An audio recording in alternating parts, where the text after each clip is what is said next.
नमस्कार, पाठशाला की वीकेंड वाली एक्स्ट्रा क्लास में आप सभी का बहुत स्वागत। मैं हूं सुशांत सिंह। बोलचाल में एक मुहावरा खूब चलता है, भैया तुम्हारा तो ट्रम्प कार्ड लग गया। मतलब यह कि जिसके पास ट्रम्प कार्ड होता है वो आखिरी वक्त में भी हारी बाजी पलट सकता है।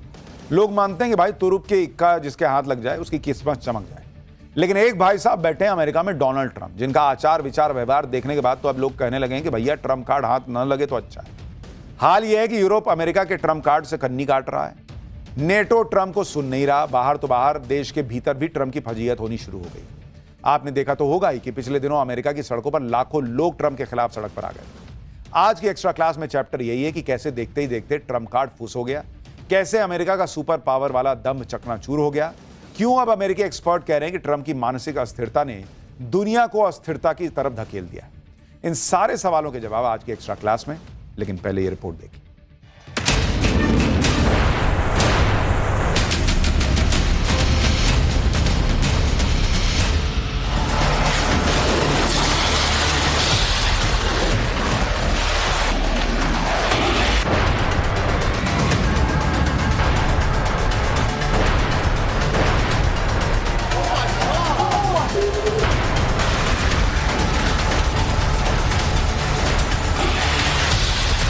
What happens in the strait, we're not going to have anything to do with it.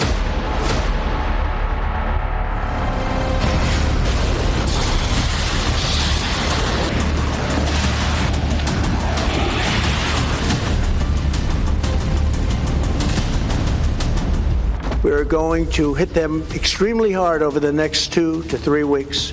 We're going to bring them back.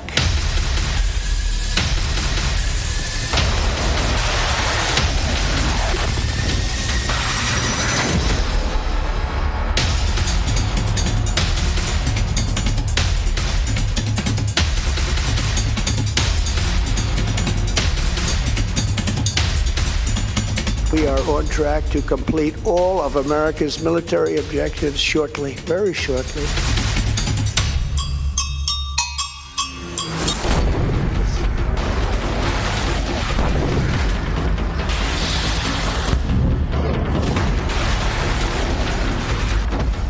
दुनिया के इतिहास में अमेरिका क्या एक और युद्ध हारने की कगार पर पहुंच चुका है? क्या जंग के हालात अब ट्रंप के हाथों से बाहर निकल चुके हैं? क्या ट्रंप की दादागिरी की बत्ती अब बुझ चुकी है? क्योंकि कहा जा रहा है कि ईरान युद्ध ने नए वर्ल्ड ऑर्डर में अमेरिका को नीचे, बहुत नीचे गिरा दिया है। क्योंकि ईरान में गिरा है अमेरिकी सेना का एक और एडवांस्ड फाइटर जेट F-15 और अमेरिका शॉक्ड है क्योंकि इस प्लेन से इजेक्ट हुए दूसरे पायलट का कोई अता पता नहीं।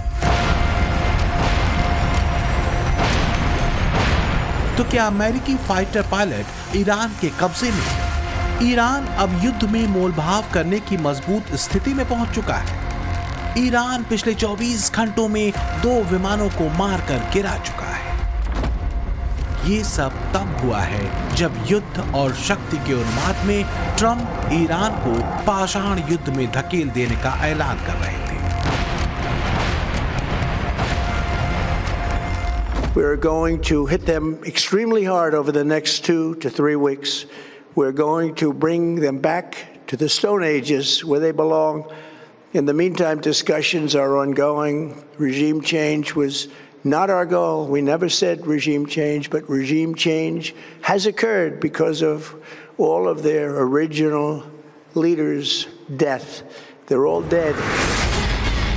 ट्रंप की डींगें अपनी जगह, लेकिन आज हालात ये हैं कि ईरान के अंदर F-15 फाइटर जेट की तलाश में रेस्क्यू ऑपरेशन चलाए जा रहे हैं। रात भर डोनाल्ड ट्रंप व्हाइट हाउस के ओवल ऑफिस में अपने अधिकारियों के साथ बैठक करते रहे और युद्ध का जायजा लेते रहे। और उधर ट्रंप पर कटाक्ष करते हुए ईरान के संसद के स्पीकर मोहम्मद बाघेर गालिबफ ने सोशल मीडिया प्लेटफॉर्म X पर लिखा, ईरान को लगातार 37 बार हराने के बाद उन्होंने जो ये बिना रणनीति वाला शानदार युद्ध शुरू किया था वो सत्ता परिवर्तन से हटकर अरे क्या कोई हमारे पायलट्स को ढूंढ सकता है प्लीज तक आ गया है। वाह, कितनी अद्भुत प्रगति, सच में प्रतिभाशाली है। मजे की बात कि इस व्यंग के साथ एक विनती भरा इमोजी भी गालिबफ ने पोस्ट किया था।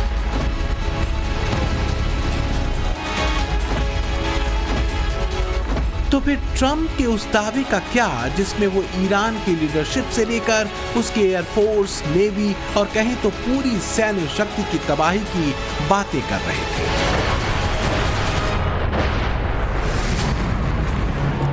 ट्रंप के बोले गए तमाम झूठों में से एक झूठ ये भी था जो ईरान सिद्ध कर चुका है। ट्रंप के ऐसे तमाम दावों की हवा निकल चुकी है, ठीक वैसे ही जैसे ऑपरेशन सिंदूर में पाकिस्तान के तबाह एयरबेसेस की तस्वीरों ने ट्रंप के झूठ की पोल खोल दी थी। न तब ट्रंप के बयानों पर दुनिया को भरोसा था और न ही आज के ट्रंप के ऐसे बयानों पर। You know, I don't like to say this. We've won this. This war has been won. The only one that likes to keep it going is the fake news. I mean, the New York Times, you read the New York Times, it's like we're not winning a war where they have no Navy and they have no Air Force and they have no nothing.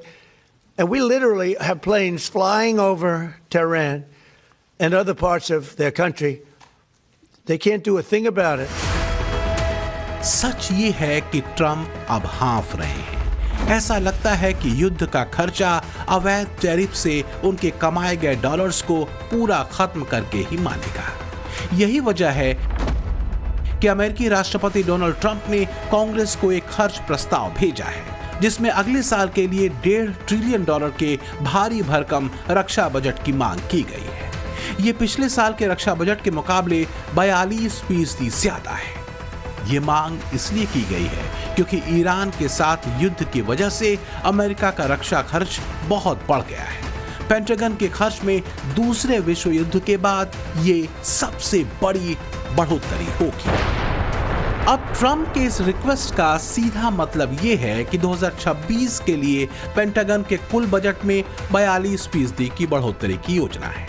लेकिन Trump यहां भी फंस गए क्योंकि Trump no war का नारा लगाकर सत्ता में आए थे। मेक अमेरिका ग्रेट अगेन का जुमला उछाल रहे थे, लेकिन पहले अवैध टैरिफ से दुनिया भर में अमेरिका की किरकिरी कराई। अब युद्ध उन्माद से पीड़ित होकर अमेरिका का बजट बिगाड़ने में लगे। इससे होगा क्या?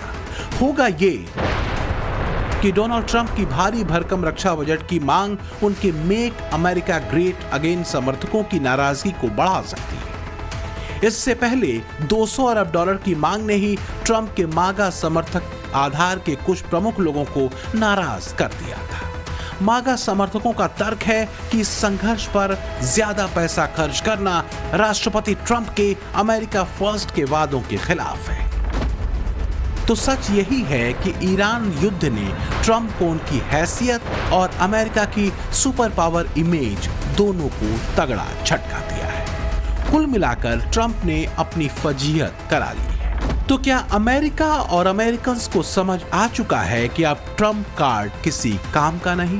क्योंकि अमेरिका के अलग अलग शहरों में नो किंग्स का प्ले कार्ड लिए लोगों ने लाखों की संख्या में सड़क पर उतरकर ट्रंप की नीतियों के खिलाफ अपना गुस्सा भी दिखा दिया है।